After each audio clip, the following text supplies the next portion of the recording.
Merry Christmas, everybody. Listen, I woke up this morning and I thought about how the Christmas story changed my life. I don't know why, but this morning I woke up and I was thinking about all the ways I'm grateful. And it just occurred to me, wow, there might be some women who are living like I was just a few years ago. Like you're single, you've been content, but you know there's room for more. And maybe the more is that you're finally able to admit you want companionship. In particular, I'm talking to the ladies who know you want to be married. But yet we're here again at another Christmas without that special someone. And the Christmas story 10 years ago, did I say that? 10 years ago, the Christmas story changed my life. Can I tell you how? And maybe this will inspire you too. Number one, I realized that there is more than a Boaz out there. I know we hear it all the time as single ladies, and some of you may be waiting on a Boaz. Some of you may have been inspired by that story, but not all of us are in a Ruth situation. Like some of you are boss women. Some of you are handling the business. You're not needy. You're not impoverished. You are the lady. You're the woman. You're the CEO. You're the entrepreneur. You're the person making it happen. And yet, there is this place in your life you want to share all of your success, your dreams, and maybe even rest a little bit sometimes with someone special. I realized when I was listening to a radio program back in 2015, it's amazing, it was 10 years ago, and I realized that Joseph is so unique. He's different. And well, what if God doesn't have a Boaz for me, but a Joseph? You see, as a woman in ministry, somebody who is usually leading and serving and programming and even an entrepreneur, making things happen, it comes kind of naturally to me. I'm not in a space, and I wasn't back then, where I needed somebody to kind of support me. Although, don't get me wrong, I'm not going to ever deny the opportunity to rest. But part of my gifting is leading and serving by casting vision, training others. So I wasn't looking for the Ruth Boaz picture. But what I did know for certain is that God gave me a word, God gave me a ministry, and that's something that I need to protect and continue to grow. Well, when I heard Joseph's story, I just had a different revelation about how there's a special type of man who will not only understand that gift, but also see the value in protecting and serving it. You see, Joseph isn't the kind of guy you find just everywhere. It takes a special kind of man to come alongside a woman who's carrying ministry like Mary was. I can't tell you how that blessed me and relieved me and gave me a wider scope and range of the type of man I may want to encounter and engage and even marry.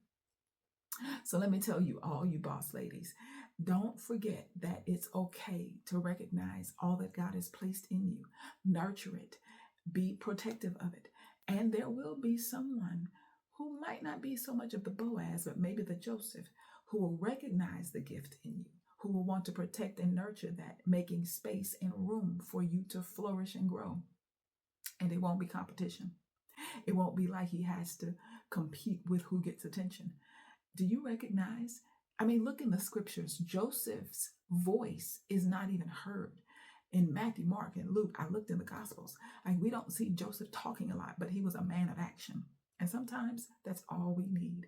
A man who is strong enough to be his own man, not intimidated by the shine and the light of the ministry or the business or the vision or your talents and gifts, but he makes room, he protects, and he loves you and knows that it is of the Lord's doing. So I had to learn. Maybe we get outside of the normal narrative and expand our capacity to consider that God may have something different, something maybe out of the norm, but it will be especially designed just for how he created us. The second thing I realized, the Christmas story taught me about how I need to make sure that I don't shrink back and dim the light that God has given me. It also told me that I need to be upfront and very confident that the one that God has for me will not in any way, and let me tell you this is a big one. The one that God has for me will not in any way try to harm me or cause me to feel that what God is doing in my life is not of God.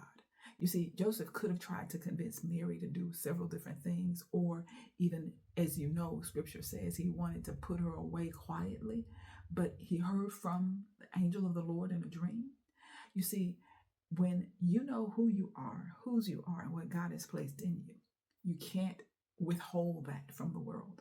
And just like Mary couldn't help but to show that she was pregnant, you, my sisters, can't help but to show what God is doing in your life.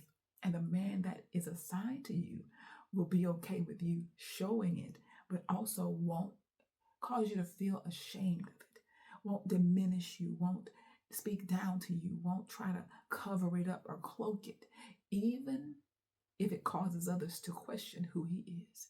He's strong enough to handle it. Why? Because he's heard from the Lord. And then lastly, I just wanted you to think about this. I realized that showing up in different spaces and places means that that's probably how I'm going to connect with someone who is outside the norm for me. You see, I had to do something I'd never done before. And it wasn't because I was looking for a man. It was because I was trying to be obedient to God. And when I did that, it opened the door and a ripple effect of events happened. I don't know where you are, but I'm going to encourage you to pray about it. This can be the beginning of a whole new season for you to encounter people you've probably never considered, to shine bright, don't dim your light, to make sure that you own what God has called you to, who God is creating you to be, and show up so that the one who is assigned to you can see it, can hear from God about it, and then can get in place to protect and nourish it so that it grows and blesses the world. Now, I don't know who that's for, but I just woke up on a Christmas morning thinking about, wow, I want my sisters to be encouraged. If you happen to be one looking and hoping that God would bless you with marriage in a beautiful way that blesses your life, you bless him, and maybe you do some great things together, or you just want to enjoy the rest of your days, wherever you are, your 20s, your 30s, your 40s, your 50s, your 60s, your 70s, it's never too late. Because as long as God has your ear and you're willing to get outside the box, honey, let me tell you something. God can blow your mind and give you a gift that keeps on giving. Merry Christmas.